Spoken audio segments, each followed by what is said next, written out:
Ciao a tutti, it's Laura in Italiano, and today we're talking about La Medusa. The Medusa, the Gorgon, who had snakes for hair and who could turn men to stone. And the same Medusa that was killed by Perseus and had her head cut off. And everybody knows the story and is quite gruesome, and in films and animation and everything there's always this Medusa. Well, she is a great symbol for so many things, and definitely a symbol to the ancient Romans and the Sicilians, and even going back as far as the Etruscans and before, during the matriarchal society that would have existed at that time in the Mediterranean. So we're going to talk about her today and her significance for lots of different peoples. If you're enjoying my content, please don't forget to like, share, subscribe, and comment. And here we go with the information we have today about our Medusa.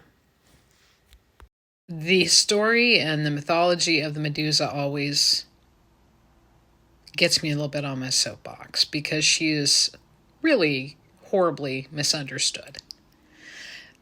So basically, she was essayed by a god.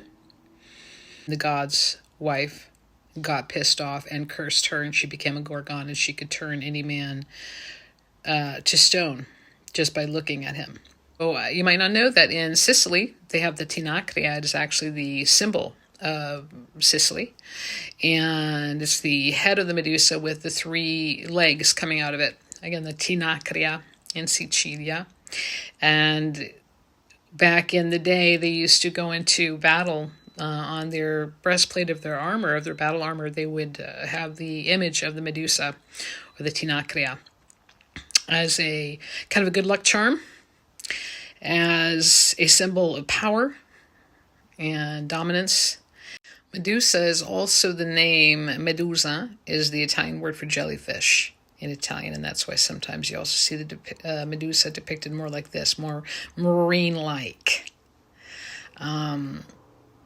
And speaking of marine life, sirenes, or a siren, is somewhat related to the Medusa, although a siren is a whole other subject, whether it's really a mermaid or it's really what it originally was in the Mediterranean. It was supposedly a half bird, half woman.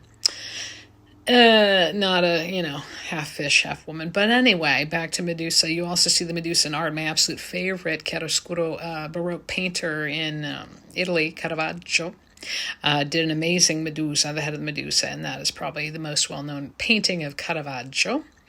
And then in Florence, in Firenze, in the Piazza della Signoria, under the Loggia dei Lanzi, you have the Benvenuto Cellini's depiction of Perseus holding the head of the Medusa, of course, with the snakes for hair.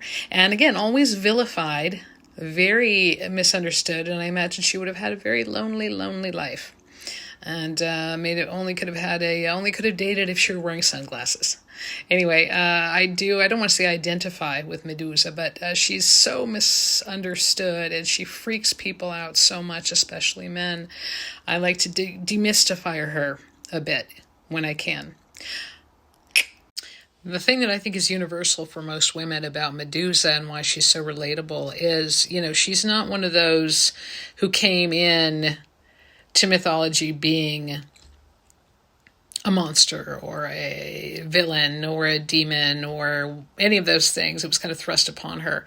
And so I think that Medusa, for many women, is a symbol of unexpressed rage at feeling not powerful, even though she is, again, seen as a symbol of power, defeating the enemy just with one glance, if you will.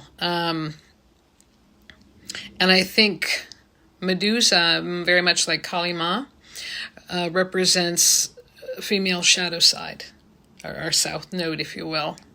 And again, I think we can call on Medusa in those moments, and I know these days many of us, are having some of those moments of feeling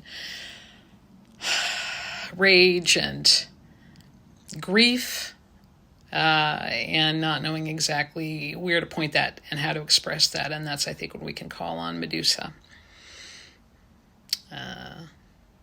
for that power or inner strength or Anyway, grazie. Ciao, ciao.